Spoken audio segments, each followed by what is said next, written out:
Hey, hello. Balik lagi di channel Spoiler Moon dan kita akan lanjutkan lagi kisah hidup Fang Yuan. Di part sebelumnya diceritakan tentang pavilion air. Fang Yuan menemukan pavilion air, yang mana itu sebenarnya adalah sebuah rumah gu. Nah, di dalam pavilion air itu, akhirnya Fang Yuan juga bertemu dengan kehendak dari Mo Yao. Mo Yao itu dulunya adalah seorang master gu dari jalur penyempurnaan tingkat 7, yang mana dia memiliki pemahaman tentang jalur penyempurnaan yang luar biasa. Ya, hampir sekelas dengan Lang Ya lah, meskipun masih ada di bawahnya. Nah, setelah itu Mo Yao kemudian menetap di dalam benak Fang Yuan. Nah, setelah itu Mo Yao kemudian menetap di benak Fang Yuan. Dan entah ini adalah kemalangan atau malah keberuntungan bagi Fang Yuan, karena kemalangan dan keberuntungan itu sebenarnya akan bergantung kepada siapa yang memaknai dan menjalaninya. Nah, sekarang kita akan lihat kelanjutan dari cerita Fang Yuan di part 118. Saat Fang Yuan kembali ke Istana Suci, saat ini lapisan ketiga dari gedung 88 yang telah terbentuk, dan itu membuat semua orang semakin bersemangat untuk pergi menjelajahinya. Sementara itu, di suatu wilayah di sekitaran Istana Suci, di sana ada Jiang Dong. Dia kini sedang melihat ke arah gedung 88 yang sambil mendengus dengan kesal. Dia kemudian berkata, "Kalian para masterku keturunan Huang Jin memang sangat beruntung. Hadiah apapun yang kalian dapatkan di dalam gedung 88 yang ini bisa membuat kalian melambung tinggi, lalu kemudian meraih kesuksesan yang besar." Mendengar itu, salah seorang yang ada di sana, yang merupakan anggota dari Jiandong, yang mana dia tidak lain adalah Ma Hongyun, dia kemudian berkata, "Pemimpin benar. Sayangnya garis keturunanku tidak begitu kental, sehingga aku tidak bisa ikut masuk ke dalam gedung 88 yang." Semua orang paham dengan apa yang dikatakan oleh Ma Hongyun terkait dengan ketebalan garis keturunannya. Jadi memang di dataran utara itu sebagian besar adalah garis keturunan dari klan Huang Jin. Namun pada masa lalu nenek moyang dari mereka semua itu ada juga yang kemudian memilih untuk menikah dengan orang luar, sehingga pada akhirnya itu membuat garis keturunan Huang Jin mereka menjadi melemah. Nah, ini juga yang kemudian sempat dibicarakan oleh Ma Yingjie dan juga salah satu tetuanya, di mana sebelumnya mereka itu diancam dan diminta untuk bergabung di bawah naungan klan He. Satu hal yang menjadi keraguan dari klan Ma itu adalah tentang garis keturunannya. Saat mereka ditangkap, jumlah mereka hanya sedikit sekali. Dengan jumlah yang sesedikit itu, ini akan membuat klan Ma menjadi kesulitan. Jika mereka ingin bangkit, mereka harus segera memperbanyak populasi klan Ma. Tapi di sisi lain, dengan jumlah yang sedikit, klan Ma hanya akan bisa berkembang untuk waktu yang lama. Karena memang klan Ma juga harus menjaga garis keturunan dari Huang Jin. Di dataran utara, memang seberpengaruh itu garis keturunan dari klan Huang Jin. Lalu, mendengar perkataan dari Ma Hongyun, Jiang Dong dia terlihat tersenyum pahit. Akan tetapi, kecemburuan di hatinya kini sudah mulai berkurang. Lalu, kemudian salah satu masterku di dalam kelompok mereka menepuk bahu Ma Hongyun dan menghiburnya. "Kau sungguh tidak beruntung. Tapi, apa yang sudah terjadi, ya sudahlah biar terjadi. Kelompok kita akan terus berjuang, dan kau juga akan mendapatkan banyak sumber daya. Kita tidak boleh menyerah di sini." Kali ini, anggota kelompok itu menghibur Ma Hongyun. Meskipun sebenarnya itu tidak terlalu diperlukan, lantaran sebenarnya Ma Hongyun itu memiliki garis keturunan murni dari klan Huang Jin. Tapi mengapa dia mengatakan seperti itu pada yang lain? Tujuannya hanya satu, karena Zhao Lianyun yang memintanya untuk mengatakan itu. Di satu sisi, Ma Hongyun akan menjadi aman ketika orang lain tahu bahwa dia tidak memiliki garis keturunan murni. Lalu kemudian, di sisi yang lain lagi, tidak ada untungnya untuk Ma Hongyun sekarang menyatakan garis keturunan murninya. Karena jika dia ikut pergi ke dalam gedung 88 yang, maka itu hanya akan membahayakan dirinya, karena dia masihlah seorang Master Gu peringkat 1. Tidak ada hal baik yang akan ia dapatkan di masa depan. Jadi memang lebih baik saat ini Ma Hongyun bergabung dengan kelompok kecil itu dan kemudian menyisiri warisan-warisan yang tersisa di sekitar Istana Suci. Kini setelah melakukan penyisiran, akhirnya kelompok dari Ma Hongyun secara kebetulan bertemu dengan Raja Binatang Buas Kepala Bumi. Binatang Kepala Bumi ini memiliki nilai yang sangat tinggi. Bahkan mata, bulu, dan ekornya juga sangat berharga. Karena semua itu biasanya digunakan sebagai bahan penyempurnaan Gu yang langka. Meskipun di wilayah dataran utara spesies binatang buas kepala bumi itu hampir punah, tetapi di dalam tanah terberkati Istana Kekaisaran, mereka masih ada dalam jumlah yang besar. Bahkan dalam radius 10.000 li dari Istana Suci, ada sekelompok binatang buas kepala bumi yang hidupnya di bawah tanah. Oleh karena itu, banyak Master Gu yang menjadikan tempat itu sebagai tempat perburuan. Kelompok Ma Hongyun inilah salah satunya. Sebelumnya, mereka itu berkeliling mencari sebuah warisan yang ditinggalkan. Namun, apesnya, bisa dibilang apes, karena mereka bertemu dengan kelompok binatang buas kepala bumi. Meskipun kelompok binatang buas kepala bumi ini hanyalah Raja 1000 binatang yang sudah tua dan sakit-sakitan. Mungkin untuk kelompok Master Gu yang lebih besar, bertemu dengan kelompok ini adalah sebuah keberuntungan. Tapi untuk kelompok Ma Hongyun, sesungguhnya ini bisa menjadi sebuah kesialan. Karena kelompok mereka itu cukup kecil dan tidak terlalu kuat jika harus bertarung dengan kelompok binatang buas berkepala bumi. Jiangdong kini meningkatkan semangat kelompoknya dan berseru, "Semuanya berjuanglah! Raja 1000 binatang ini sudah penuh dengan luka. Jika kita bisa menahannya, maka kita yang akan menang."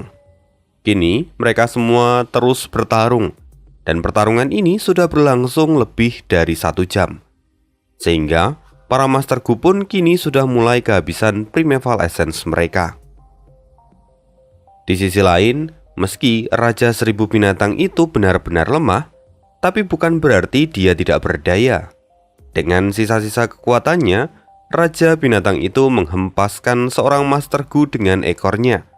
Hingga akhirnya Master Gu itu pun hancur berantakan.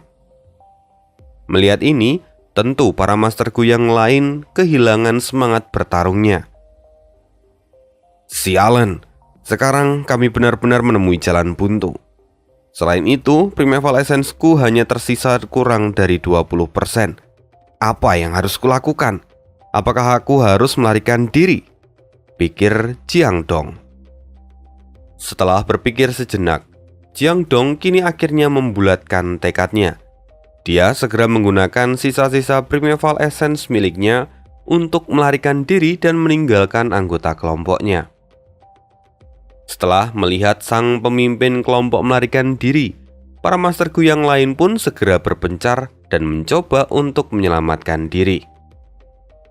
Karena itu, kini sang Raja Binatang Buas berkepala bumi itu mengaum dan kemudian mengejar salah satu di antara mereka. Apes sekali lagi untuk Jiangdong, karena sang Raja Binatang berkepala bumi itu kini justru mengejar dia. Sial, jika terus begini maka aku akan mati, kata Jiangdong yang terus berlari dari kejaran Raja Binatang berkepala bumi itu. Seiring berjalannya waktu, Primeval Essence Jiangdong semakin menipis. Dia kini benar-benar terlihat putus asa. Tuan Jiangdong, tolong bertahanlah, teriak seseorang dari kejauhan. Jiangdong segera melihat ke arah sumber suara itu, yang mana suara itu tidak lain adalah Ma Hongyun. Melihat itu, Jiangdong pun menyeringai. Dia langsung merubah arahnya dan berlari ke arah Ma Hongyun. Dalam sekejap, Jiang Dong sudah ada di dekat Ma Hongyun. Lalu, kemudian Jiang Dong menarik Ma Hongyun dan memukul tengkuknya. Jiang Dong kemudian melemparkan Ma Hongyun ke arah Raja Binatang Buas berkepala bumi itu.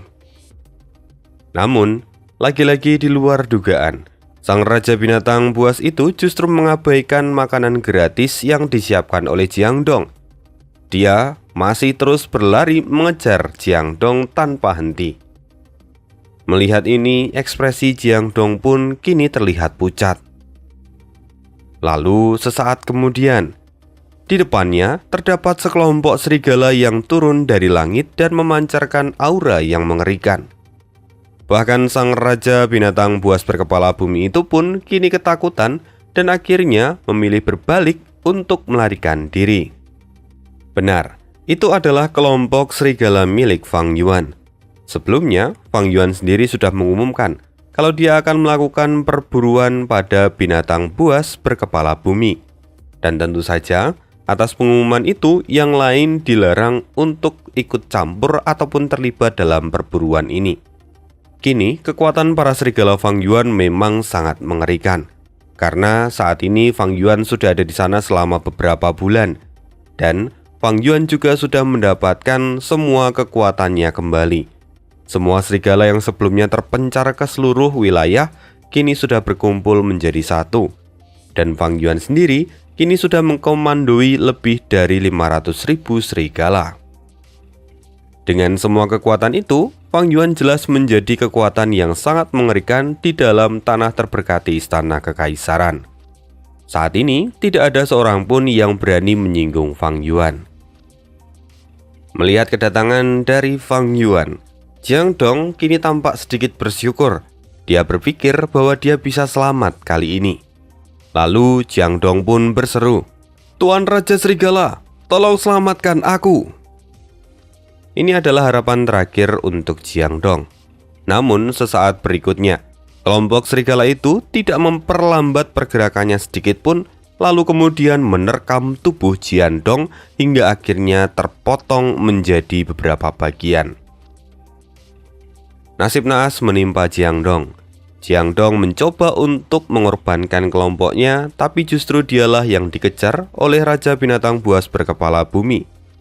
Lalu, bahkan setelah dia mengkhianati Ma Hongyun dan menjadikan Ma Hongyun sebagai mangsa, dia tetap tidak lepas dari kejaran sang binatang buas itu.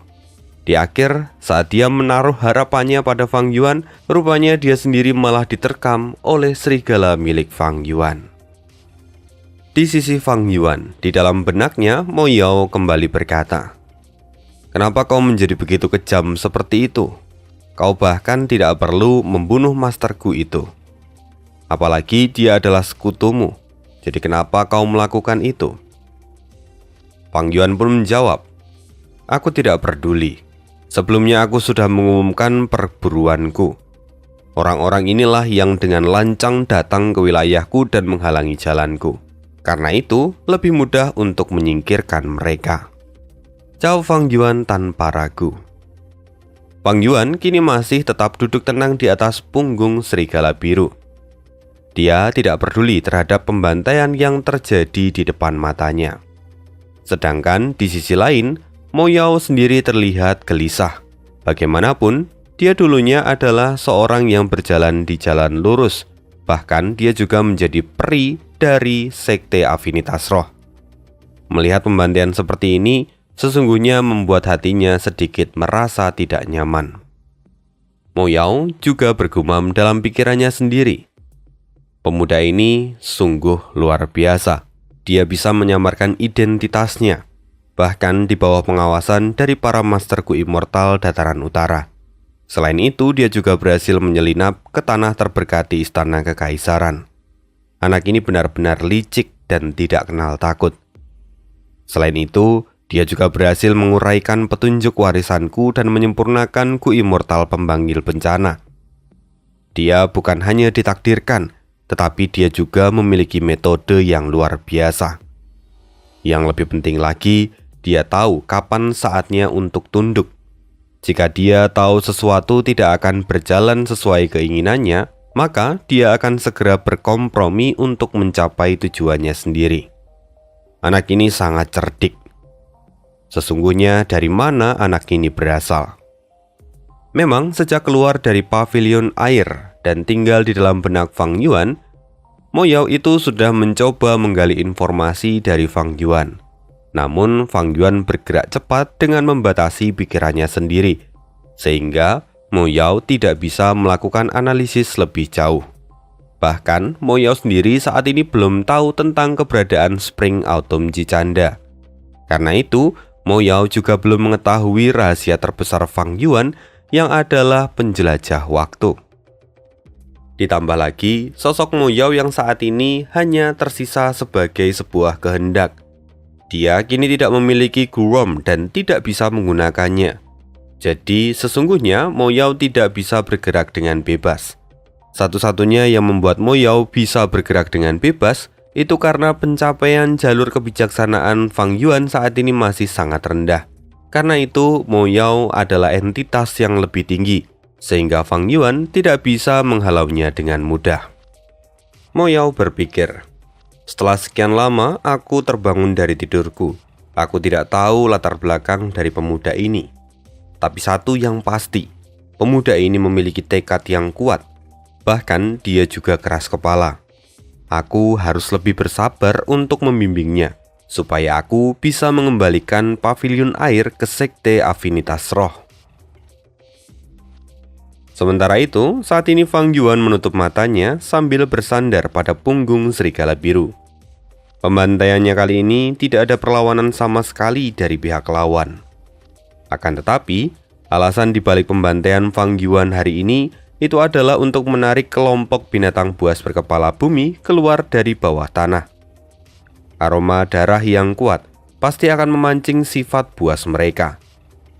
Selain itu, pembantaian itu juga akan menghasilkan jiwa dalam jumlah yang besar, sehingga Fang Yuan kemudian bisa mengirimkannya ke Gunung Danghun. Sesaat kemudian, Fang Yuan membuka matanya karena dia mendengar lolongan binatang buas bergema di langit. Fang Yuan mengalihkan pandangannya dan melihat bahwa di bawah sana ada kaisar binatang buas berkepala bumi. Tingginya sekitar 50 kaki dan dia kini melompat keluar dari dalam tanah.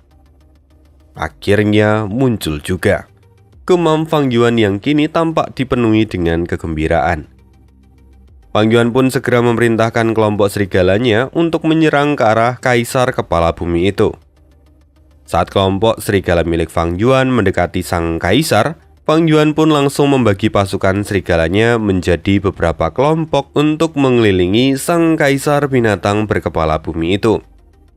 Pada saat yang sama, serigala biru juga segera menukik dari langit dan kemudian berputar mengelilingi kepala sang kaisar. Sementara itu, kaisar binatang buas kini mulai mengamuk dan dia melompat ke arah kelompok serigala. Dalam satu gerakan, banyak mayat serigala tergeletak di sekitar tubuh sang kaisar. Akan tetapi, dari kejauhan Fang Yuan kini justru tersenyum. Dia seperti menikmati pertarungan yang sengit ini. Di bawah kendalinya, kelompok serigala terus menyerang tanpa henti. Sementara itu, Mo Yao kini cukup terkejut dengan keterampilan dari Fang Yuan. Dia bisa melihat bahwa keterampilan Fang Yuan itu sungguh luar biasa dan setingkat dengan para master di jalur perbudakan. Padahal usia Fang Yuan itu masih sangat muda. Pertarungan sengit masih terus berlangsung. Kini kedua belah pihak bisa bertahan dengan sempurna. Lalu sesaat kemudian, kelompok binatang buas berkepala bumi itu kembali melompat dari bawah tanah dan kini bergabung dalam pertarungan. Melihat ini Fang Yuan masih tertawa dan acuh tak acuh. Dia kembali memerintahkan para serigalanya untuk menyerang semua yang ada di depan mereka. Meskipun sebenarnya sejak awal akhir dari pertarungan ini sudah bisa ditentukan. Dengan ambisi serta kemampuan Fang Yuan mengendalikan para serigalanya, Fang Yuan tidak akan mungkin bisa kalah. Fang Yuan juga sudah mengatur taktik pertarungan yang sempurna. Di dalam arena pertempuran itu, Fang Yuan mengendalikan kelompok serigala yang lemah untuk mengepung para binatang buas berkepala bumi. Lalu kemudian Fang Yuan menggunakan para serigala bermutasi yang lebih kuat untuk menghancurkan mereka. Tidak butuh waktu lama, Kaisar binatang buas kepala bumi akhirnya terjatuh ke tanah. Dia mengalami luka yang fatal hingga akhirnya kehilangan nyawa. Setelah itu Fang Yuan pun segera turun dari punggung serigala biru dan kemudian menguliti jasad dari Kaisar binatang buas itu. Pertama-tama, Fang Yuan segera memurnikan Guworm yang terdapat di dalam tubuh sang Kaisar binatang buas. Setelah itu, karena Gu Zombie kepala bumi yang dimodifikasi oleh Mo Yao itu membutuhkan daging yang paling segar, maka daging segar dari Kaisar kepala bumi pun adalah pilihan yang terbaik. Dan setelah mengakhiri perburuannya, Fang Yuan segera melanjutkan kultivasinya di tempat itu. Singkat cerita, Fang Yuan sudah menghabiskan waktu selama 3 hari 3 malam untuk berkultivasi dan menyempurnakan gu yang ada di sana. Setelah Fang Yuan mencapai tujuannya, dia segera membubarkan sebagian kelompok serigala miliknya dan kemudian mereka dibiarkan berburu di alam liar. Sementara itu, Fang Yuan hanya membawa kelompok serigala bermutasi bersamanya dan kembali menuju Istana Suci. Setelah kepergian dari Fang Yuan, tiba-tiba seseorang yang berlumuran darah keluar dari mayat serigala hutan darah. Dia tampak kebingungan. "Aku masih hidup," gumamnya sambil meraba-raba seluruh tubuhnya sendiri. Jika diperhatikan dengan baik, sosok itu tidak lain adalah Ma Hongyun. Sebelumnya, Ma Hongyun itu dibuat pingsan oleh Jiang Dong dan dia tetap tergeletak di tanah, tak sadarkan diri. Lalu ketika kelompok serigala milik Fang Yuan datang, Ma Hongyun pun berakhir dilahap oleh serigala hutan darah. Untungnya, Ma Hongyun dilahap oleh serigala hutan darah, yang mana mereka itu memiliki kebiasaan untuk langsung menelan mangsanya tanpa menggigit ataupun mencabik-cabiknya terlebih dahulu. Agak berbeda dengan serigala jenis yang lain. Nah, inilah keberuntungan dari Ma Hongyun. Setelah dia ditelan oleh serigala hutan darah, serigala itu kemudian ikut bertarung dan akhirnya serigala itu mendapatkan luka fatal. Bagian perutnya terkoyak hingga akhirnya ada lubang yang cukup dalam dan itu memberikan akses udara masuk bagi Ma Hongyun. Jadi Ma Hongyun itu justru seolah-olah mendapatkan tempat perlindungan. Sudah seperti saat dulu Fang Yuan dengan Bai Ning yang mencoba melarikan diri dan bersembunyi di dalam tubuh buaya yang mati. Nah, bedanya kali ini Ma Hongyun ditelan dan kemudian secara tidak langsung dia mendapatkan perlindungan karena dianggap bahwa serigala itu sudah mati. Ketika pertarungan terjadi, tentu tidak akan ada yang kemudian memakan serigala itu begitu saja. Jadi pada akhirnya, keberuntungan Ma Hongyun lah yang menyelamatkan dirinya. Terlebih, Ma Hongyun sendiri juga sadar setelah 3 hari, setelah kepergian dari Fang Yuan. Jika Ma Hongyun sadar sebelum itu, mungkin Ma Hongyun akan mati karena diterkam oleh serigala yang lain. Atau nanti kalau Ma Hongyun sadarnya lebih dari 3 hari, ada sesuatu lagi yang mungkin akan mengancam nyawanya. Sekarang Ma Hongyun yang sudah tersadar, dia kemudian berkata, "Bau darah di sini sungguh menyengat. Aku harus segera meninggalkan tempat ini sebelum para binatang buas yang lain datang kemari." Ini adalah insting dari Ma Hongyun, insting dari orang yang tinggal dan besar di dataran utara.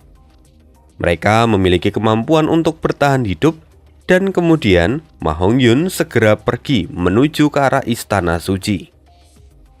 Namun, setelah beberapa langkah, Ma Hongyun tiba-tiba berhenti karena dia kini melihat sebuah Guworm liar yang tersangkut di tulang Raja 1000 binatang.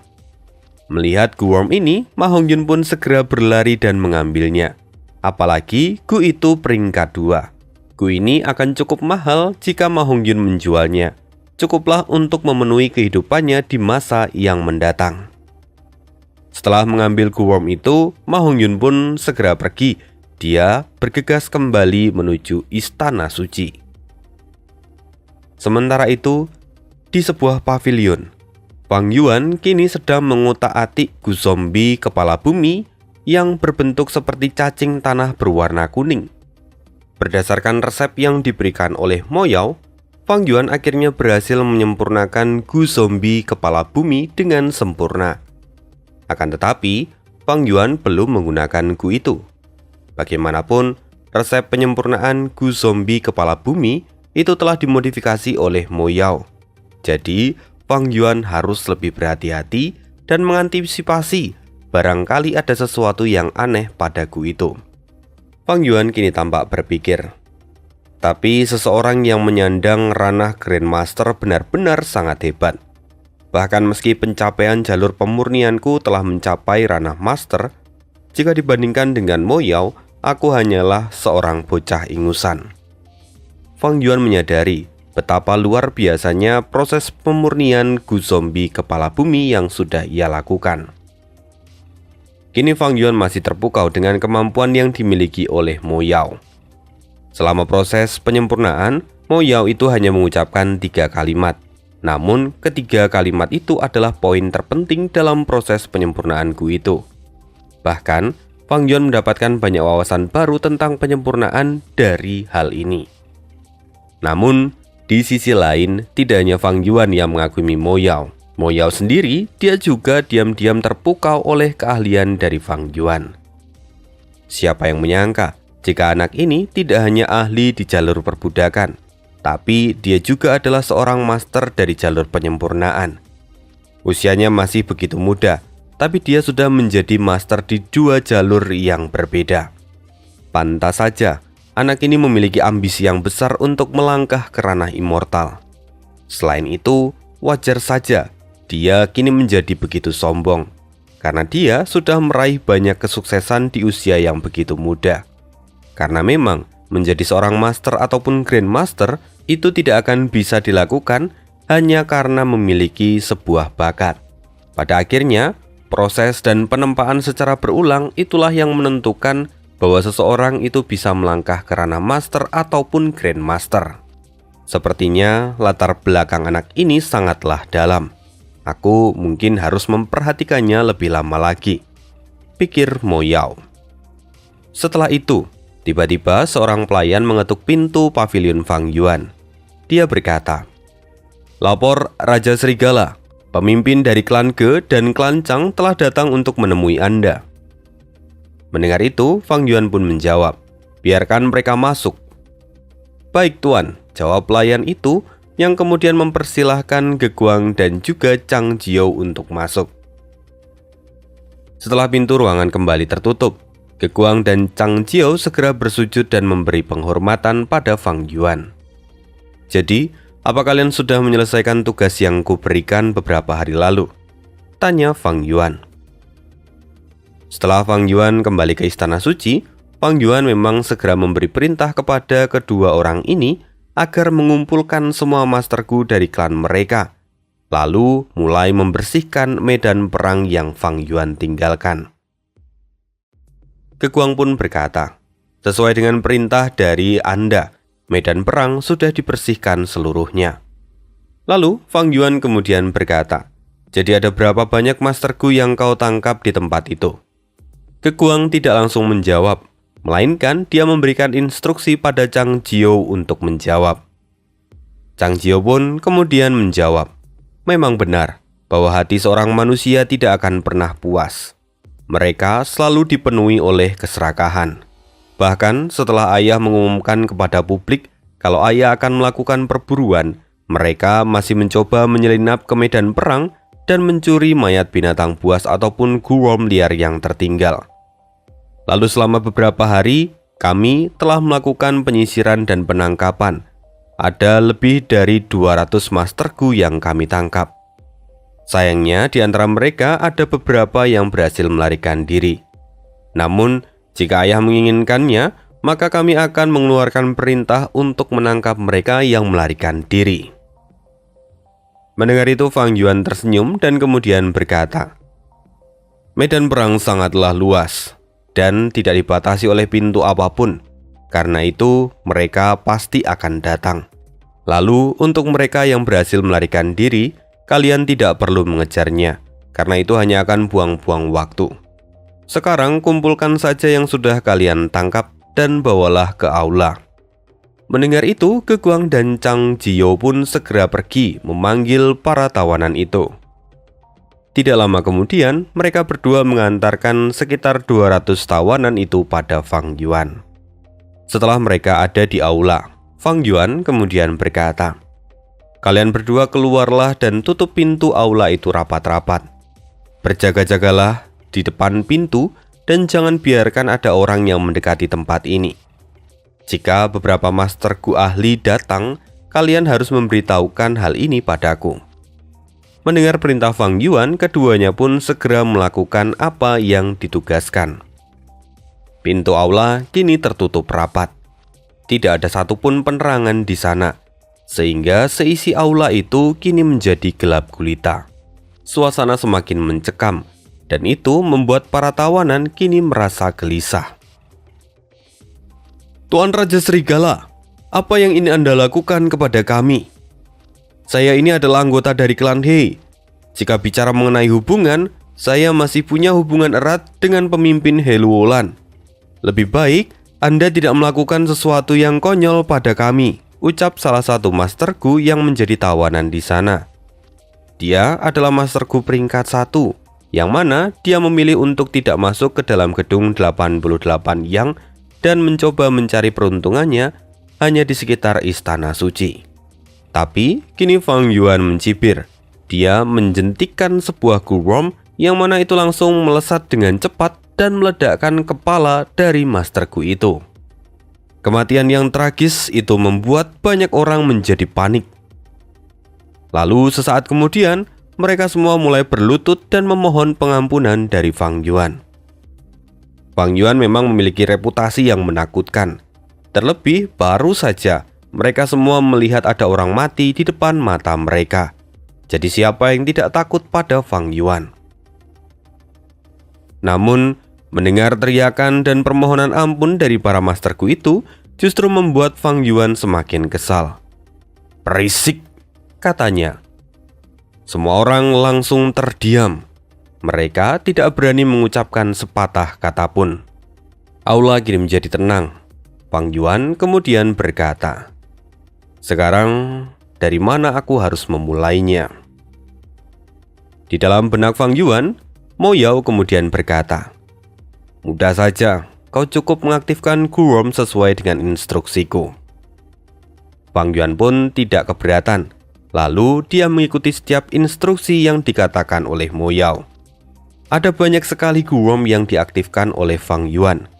Dan kemudian semua Gurom itu membentuk sebuah gerakan mematikan, yaitu gerakan mematikan Raja Zombie Surgawi berlengan 6.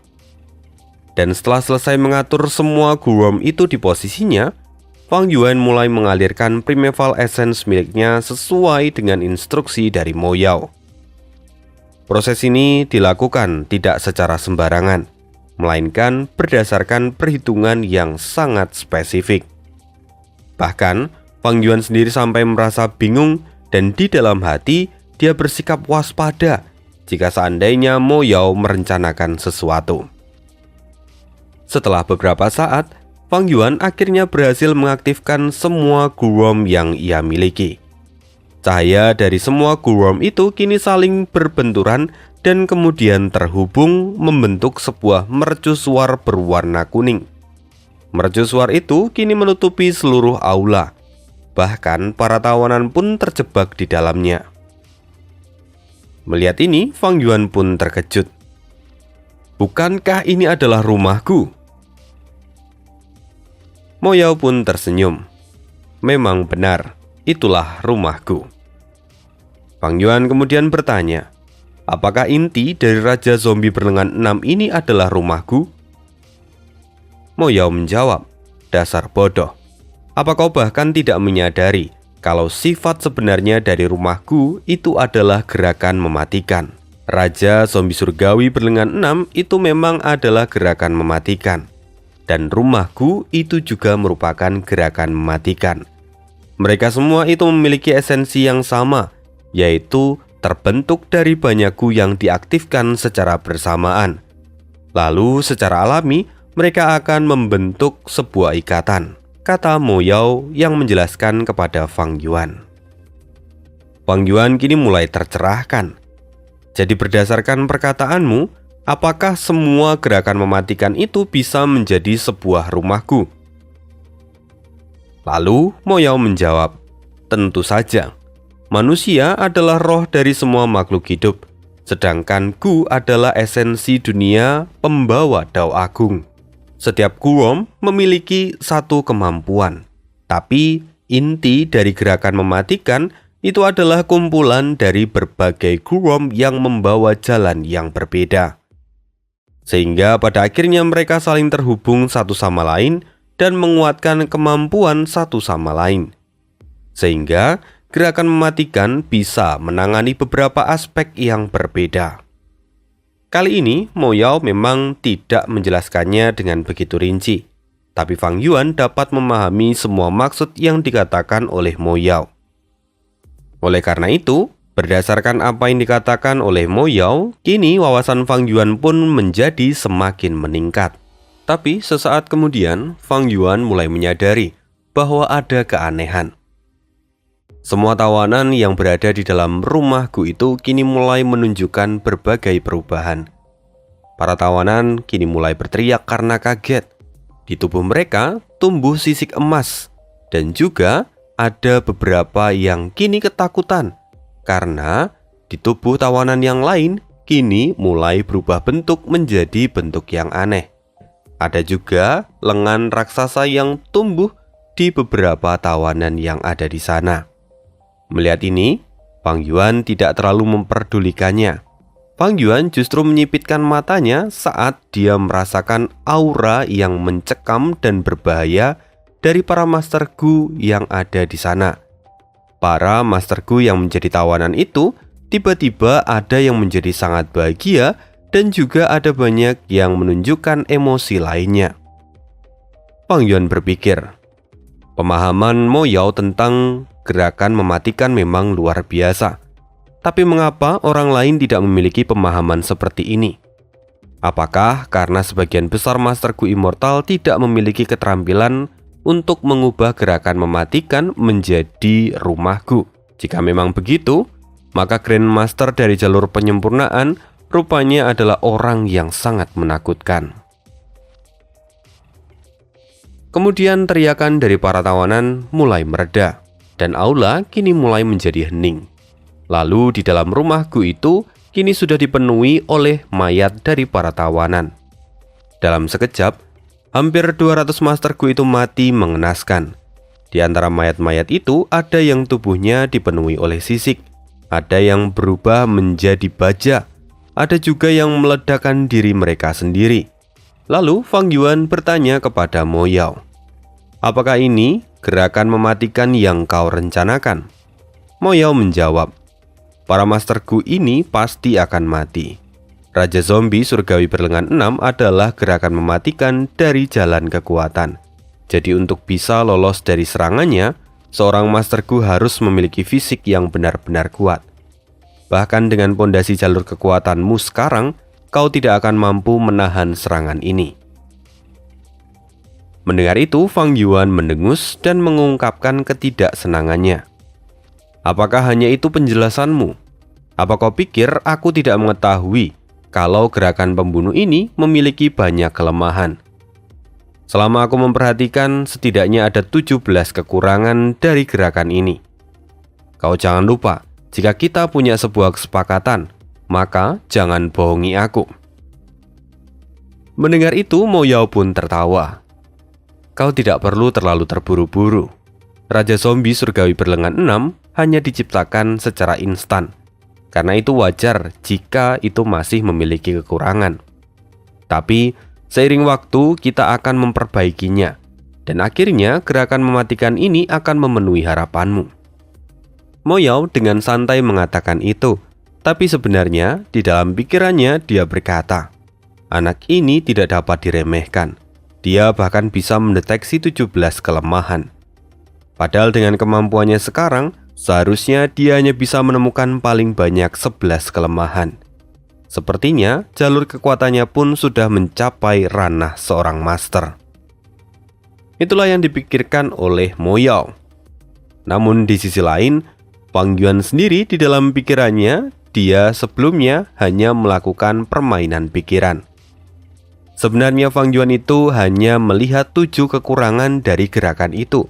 Lalu dengan sengaja Fang Yuan menambahkan angka 1, sehingga kemudian Fang Yuan mengatakan ada 17 kekurangan. Hal ini sengaja Fang Yuan lakukan untuk melihat respon dari Mo Yao. Dan dari reaksi Mo Yao terlihat jelas bahwa gerakan mematikan ini bahkan memiliki lebih dari 17 kekurangan.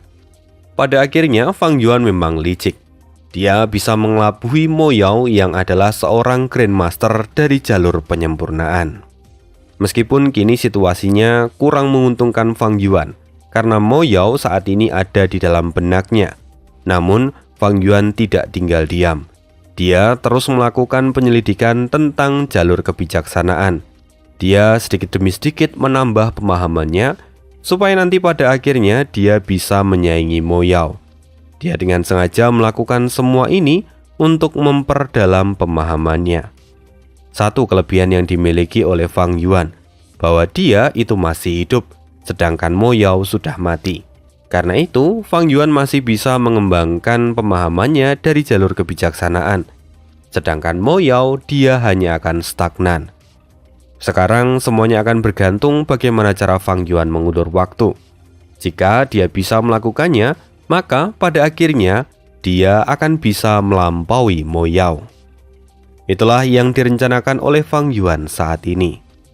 Setelah itu, Fang Yuan kemudian melakukan beberapa evaluasi, dan Mo Yao juga memberikan beberapa saran untuk meningkatkan efektivitas dari gerakan mematikan Raja Surgawi Berlengan 6. Lalu, setelah itu, Fang Yuan kembali memerintahkan pada Ge Guang dan juga Chang Jiu untuk menangkap beberapa Master Gu yang lain yang sudah melakukan pelanggaran.